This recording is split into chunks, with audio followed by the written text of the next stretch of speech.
എന്നാൽ ചോദ്യം കേരളത്തിന്റെ മുഖ്യമന്ത്രിയോടാണ്. ഈ മുഖ്യമന്ത്രിക്ക് നാണമുണ്ടോ? കേരളത്തിലെ ജനങ്ങൾക്ക് അവകാശപ്പെട്ട ഒരു സ്റ്റേഡിയം ഒരു കരാറ് പോലും ഇല്ലാതെ കൊടുക്കാൻ, ഏൽപ്പിച്ചു കൊടുക്കാൻ എന്താണ് കേരളത്തിന്റെ മുഖ്യമന്ത്രി പിണറായി വിജയനും വകുപ്പ് മന്ത്രിയും ഈ മാധ്യമ മുതലാളിയും തമ്മിലുള്ള ബന്ധം എന്ന് വ്യക്തമാക്കേണ്ടതാണ്. കേരളത്തിന്റെ മുഖ്യമന്ത്രിയാണ്, കേരളത്തിന്റെ ആഭ്യന്തര വകുപ്പ് മന്ത്രിയാണ്.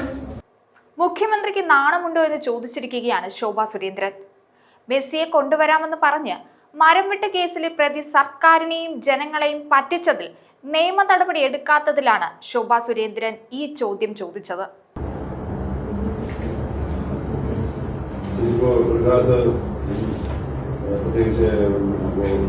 അഗസ്റ്റിൻ ബ്രദേഴ്സിനെതിരെ വലിയൊരു പ്രസ്താവനകളൊക്കെ രംഗത്തൊന്നാണ്. ഞാൻ കടുത്ത ആരാധികയാണ്. മാത്രവുമല്ല, ഞാൻ മുമ്പും പറഞ്ഞിട്ടുണ്ട്, എന്റെ മകൻ നാഷണൽ പ്ലെയർ ആയിരുന്നു, +1 +2. പിന്നീട് ഒരു ആക്സിഡന്റ് പറ്റിയതിനെ തുടർന്ന് കളിക്കാൻ കുറച്ച് ബുദ്ധിമുട്ടുണ്ടായി. എനിക്ക് പറയാനുള്ളത്, ക്ഷേത്രങ്ങളിലെ മുഴുവൻ സ്വർണ്ണാഭരണങ്ങളും ഭഗവാന്റെ കാണിക്കയും മുരാരി ബാബുവിനും അതുപോലെ തന്നെ ദേവസ്വം ബോർഡ് പ്രസിഡന്റിനും ദേവസ്വം മന്ത്രിക്കും മാറ്റാം. എന്നിരുന്നാലും അവർക്ക് ആ കസേരയിൽ തന്നെ തുടരാം എന്ന് പറയുന്നത് പോലെ മരമുറി കേസിൽ 12ഓളം ക്രിമിനൽ കേസുകളിൽ പ്രതിയായിട്ടുള്ള ഒരാൾ ജാമ്യത്തിലിറങ്ങിക്കൊണ്ട് ഒരു മാധ്യമ സ്ഥാപനം നടത്തി മുന്നോട്ട് പോകുമ്പോഴും ആ വ്യക്തിയോടൊപ്പം പോലീസിന്റെ ഉന്നതരായിട്ടുള്ള അധികാരികൾ നടന്നു നീങ്ങുന്ന ഒരു കാഴ്ച വളരെ ദുഃഖത്തോടു കൂടിയാണ് കേരളത്തിന്റെ പൊതുസമൂഹം നോക്കിക്കണ്ടത്. ഈ മുതലാളി, കാരണം ഏറ്റവും കൂടുതൽ ഞാനൊക്കെ ആഗ്രഹിക്കുന്നത്, ചിന്തിക്കുന്നത്, മാധ്യമ സ്ഥാപനത്തിൽ പ്രവർത്തിക്കുന്ന ആളുകൾ ജോലിക്ക് ശമ്പളം വേണം എന്നുണ്ടെങ്കിൽ അതിൽ തന്നെ പ്രവർത്തിക്കണമെന്നില്ലല്ലോ. എത്രയോ കഴിവും പ്രാപ്തിയുമുള്ളവർ മാധ്യമ പ്രവർത്തനം പഠിച്ച് ഇത്തരത്തിലുള്ള സ്ഥാപനത്തിൽ തന്നെ ജോലി ചെയ്യും എന്ന് ചടിക്കുന്ന ആളുകളോട് എനിക്കൊരു അപേക്ഷയുണ്ട്. കാരണം ഈ 3000 കോടി കണ്ടുകെട്ടിയ അംബാനിയുടെ ഗതികേട് തന്നെയാണ് ഭാവിയിൽ ഈ മാധ്യമ മുതലാളിയും അഭിമുഖീകരിക്കാൻ പോകുന്നത് എന്നുള്ള കാര്യത്തിൽ ഒരു തർക്കവുമില്ല. മാത്രവുമല്ല, ഒരു ഫോൺ അദ്ദേഹം വിപണിയിൽ ഇറക്കാൻ തീരുമാനിച്ചു. ഞാൻ പഴയ പത്രസമ്മേളനത്തിൽ പറഞ്ഞിരുന്നു. ആ ഫോണിന്റെ പേര് മാംഗോ ഫോൺ എന്നായിരുന്നു. മാംഗോ ഫോൺ വിപണിയിൽ ഇറക്കാൻ തീരുമാനിച്ചിട്ട് 3 കമ്പനികൾ അദ്ദേഹം തുടങ്ങി വിദേശത്ത്. ആ 3 കമ്പനികൾക്കും വെബ്സൈറ്റ് ഉണ്ടാക്കി. ഞാൻ അന്ന് രേഖകളെല്ലാം മാധ്യമ പ്രവർത്തകർക്ക് നൽകിയിരുന്നു. ആ 3 വെബ്സൈറ്റുകളിലേക്കും രാജ്യത്തെയും ഇന്റർനാഷണൽ ആയിട്ടുള്ള ആളുകളെയും പൈസ നിക്ഷേപിക്കാനുള്ള സാഹചര്യം ഒരുക്കി. കോടിക്കണക്കിന് രൂപ മാംഗോ ഫോൺ തട്ടിപ്പ് വഴി അദ്ദേഹം സ്വാംശീകരിച്ചെടുത്തു. അതിലൊരു ഇരയാണ് മുൻ മന്ത്രി മഞ്ഞളാംകുഴി അലിയുടെ സഹോദരൻ. അദ്ദേഹം ഇപ്പോഴും മഞ്ചേരി കോടതിയിൽ കേസ് നടത്തിക്കൊണ്ടിരിക്കുകയാണ്. 20 കോടിയോളം അദ്ദേഹത്തിന് നഷ്ടപ്പെട്ടു. നിരവധിയായിട്ടുള്ള ആളുകൾക്ക് കോടിക്കണക്കിന് രൂപ അദ്ദേഹം ആ വിഷയത്തിൽ കൊടുക്കാനുണ്ട്. പണമെല്ലാം അക്കൗണ്ടിലേക്ക് വന്നു കഴിഞ്ഞപ്പോൾ എന്ത് ചെയ്തു? ആ കമ്പനികളെല്ലാം വെബ്സൈറ്റ് വരെ ഇല്ലാതായി. കോടിക്കണക്കിന് രൂപ സമാഹരിച്ചെടുത്തതിനു ശേഷം വെബ്സൈറ്റ് എല്ലാം തന്നെ റിമൂവ് ചെയ്ത് കളഞ്ഞു. അതുപോലെയാണ് മെസ്സിയുടെ വരവ് നമ്മൾ കേരളം കണ്ടത്. കാരണം സ്പാനിഷ് ഭാഷ മാത്രം കൈകാര്യം ചെയ്യുന്ന ആദരണീയനായിട്ടുള്ള മെസ്സി, ആ മെസ്സിയെ കൊണ്ടുവരാൻ വേണ്ടിയിട്ട് ലോകം മുഴുവനുമുള്ള ആരാധകർ, ഫുട്ബോൾ പ്രേമികൾ പൈസ സ്പോൺസർ ചെയ്യാൻ തയ്യാറെടുപ്പ് നടത്തി. എത്ര ആളുകളുടെ കയ്യിൽ നിന്ന് പൈസ സ്പോൺസർ ചെയ്തെടുത്തിട്ടുണ്ട് എന്നതിനെ കുറിച്ച് പരിശോധിക്കപ്പെടേണ്ടതാണ്. എങ്ങനെയാണോ ഭഗവതിയുടെയും ഭഗവാന്റെയും സ്വത്ത് കള്ളന്മാരായിട്ടുള്ള വ്യക്തികൾക്ക് ഏൽപ്പിച്ചു കൊടുത്തത്, അതേ സാഹചര്യത്തിൽ എനിക്കും നിങ്ങൾക്കും അവകാശപ്പെട്ട കൊച്ചിയിലെ സ്റ്റേഡിയം ഒരു കരാറ് പോലും ഇല്ലാതെ എങ്ങനെയാണ് മിസ്റ്റർ ആന്റോയ്ക്ക് ഏൽപ്പിച്ചു കൊടുത്തത്? അതിൽ ആന്റോയുടെ സഹോദരന്മാർ പാർട്ട്നേഴ്സ് ആണോ, ആരൊക്കെയാണുള്ളത് എന്നതിനെ കുറിച്ചും പൊതുസമൂഹം അന്വേഷിക്കും.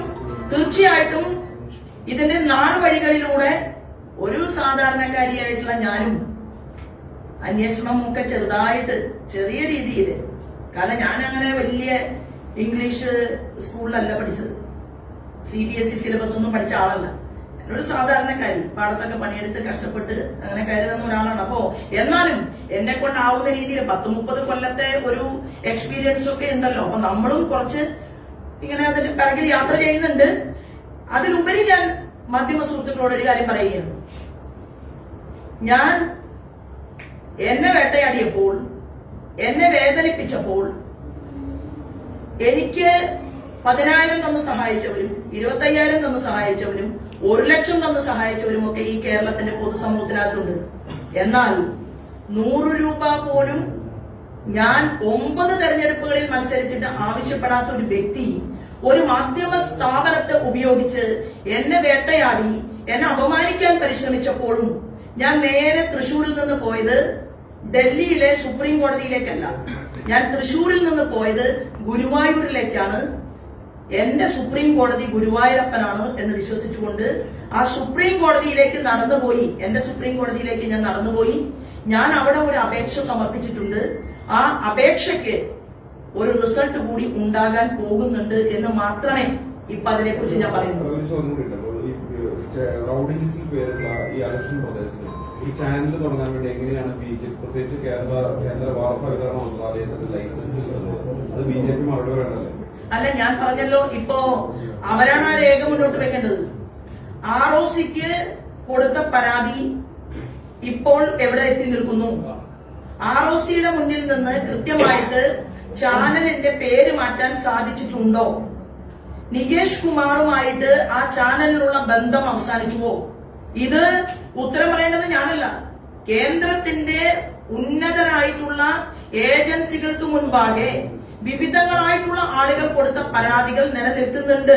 അപ്പോ ഞാൻ പറഞ്ഞല്ലോ, 1 മാസമോ 1 കൊല്ലമോ 10 കൊല്ലമോ കഴിഞ്ഞാലും 3000 കോടി അപഹരിച്ചെടുത്ത അനിൽ അംബാനിയുടെ ഈ 3000 കോടി കണ്ടുകെട്ടിയത് ഈ കേന്ദ്ര ഗവൺമെന്റ് തന്നെയാണ് എന്നുള്ള ഒരു ബോധ്യം അതെല്ലാവർക്കും ഉണ്ടാകുന്നത് നല്ലതാണ് എന്നാണ് ഞാൻ സൂചിപ്പിച്ചത്.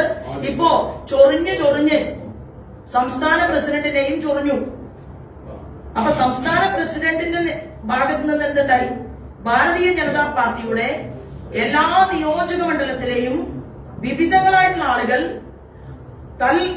പോലീസ് സ്റ്റേഷനുകളിൽ പരാതി കൊടുക്കുകയും അവരും കോടതിയെ സമീപിച്ചിട്ടുണ്ട്. സംസ്ഥാന അധ്യക്ഷനും കോടതിയെ സമീപിച്ചിട്ടുണ്ട്. അപ്പൊ അതെല്ലാം ഭാവിയിൽ കേരളത്തിൽ നമുക്ക് കാത്തിരുന്ന് കാണാം എന്നുള്ളതാണ്. താങ്കൾ ഒരു പരാതികളും മറ്റും കൊടുത്തിരുന്നു കേന്ദ്ര ഏജൻസികൾക്ക്. അതിൽ എന്തെങ്കിലും തരത്തിലുള്ള മറുപടികളോ അന്വേഷണമോ മറ്റും ഉണ്ടായിട്ടുണ്ടോ? പരാതികളുമായി മുന്നോട്ട് പോകുന്നു എന്നായിരുന്നു അന്ന് മാധ്യമങ്ങളെ കണ്ടപ്പോൾ ഞാൻ മാധ്യമ പ്രവർത്തകരെ, കാരണം ഒരു മാധ്യമ മുതലാളി ആയതുകൊണ്ട് തന്നെ ഞാൻ മാധ്യമ പ്രവർത്തകരുടെ മുൻപാകെ പല ചോദ്യങ്ങൾക്കും മിസ്റ്റർ ആന്റോയുമായി ബന്ധപ്പെട്ട പല ചോദ്യങ്ങൾക്കും ഉത്തരം തന്നു എന്ന് വരില്ല. കാരണം അതിന് ബാധ്യതപ്പെട്ട ആ ചോദ്യത്തിന് എനിക്ക് ബാധ്യതപ്പെടാനും സാധ്യമല്ല. കാരണം അപമാനിക്കപ്പെട്ടിട്ടുള്ളത് എന്റെ വ്യക്തിത്വത്തിനെയാണ്. അത് തീർച്ചയായിട്ടും നല്ല മനോഹരമായി തന്നെ നിയമപരമായി തന്നെ, എന്നാൽ ഞാൻ പറഞ്ഞു 1ാം സ്ഥാനം എനിക്ക് ഗുരുവായൂരിലാണ്. അത് കഴിഞ്ഞ് ചെയ്യേണ്ട കാര്യങ്ങളെല്ലാം മുറക്കി നടക്കുന്നുണ്ട്. അതിലൊന്നും ആരും ഒരു വിഷമവും വേണ്ട. അതിന്റെ റിസൾട്ട് വരുമ്പോ നമുക്ക് വീണ്ടും അത് ചർച്ച ചെയ്യാം. എന്നാൽ ചോദ്യം കേരളത്തിന്റെ മുഖ്യമന്ത്രിയോടാണ്. ഈ മുഖ്യമന്ത്രിക്ക് നാണമുണ്ടോ? കേരളത്തിലെ ജനങ്ങൾക്ക് അവകാശപ്പെട്ട ഒരു സ്റ്റേഡിയം ഒരു കരാറ് പോലും ഇല്ലാതെ കൊടുക്കാൻ, ഏൽപ്പിച്ചു കൊടുക്കാൻ എന്താണ് കേരളത്തിന്റെ മുഖ്യമന്ത്രി പിണറായി വിജയനും വകുപ്പ് മന്ത്രിയും ഈ മാധ്യമ മുതലാളിയും തമ്മിലുള്ള ബന്ധം എന്ന് വ്യക്തമാക്കേണ്ടതാണ്. കേരളത്തിന്റെ മുഖ്യമന്ത്രിയാണ്, കേരളത്തിന്റെ ആഭ്യന്തര വകുപ്പ് മന്ത്രിയാണ്. അത് മാർക്സിസ്റ്റ് പാർട്ടിയുടെ സംസ്ഥാന ഘടകം കൂടി മറുപടി പറയേണ്ടതായിട്ടുള്ള ഒരു വസ്തുതയാണ്. മെസ്സി വരട്ടെ, മെസ്സി വരുന്നതിന് നമ്മൾ എല്ലാവരും സന്തോഷത്തിലാണ്. മെസ്സി ആരും കൊണ്ടുവരണം? കേന്ദ്രത്തിന് സ്പോർട്സ് വകുപ്പ് മന്ത്രിയുണ്ട്. കേന്ദ്ര സ്പോർട്സ് മന്ത്രിയും കേരളത്തിന്റെ സ്പോർട്സ് മന്ത്രിയുടെ സാമ്പത്തിക സ്രോതസ്സിനെ കുറിച്ച് ദേശീയ ഏജൻസി അന്വേഷണം നടത്തണം എന്നുകൂടി ഭാരതീയ ജനതാ പാർട്ടി ആവശ്യപ്പെടുകയാണ്. എന്താണ് ഈ അഭിജിതമായിട്ടുള്ള ബന്ധം? എന്ത് അടിസ്ഥാനത്തിലാണ് ധാർമ്മികതയുടെ പേരിലാണ് ഈ മാധ്യമ മുതലാളിക്ക് ഇങ്ങനെ മെസ്സിയെ കൊണ്ടുവരാനുള്ള അനുമതി കൊടുത്തത്? മുഖ്യമന്ത്രി പ്രധാനമന്ത്രിയെ കാണാൻ പോയതല്ലേ?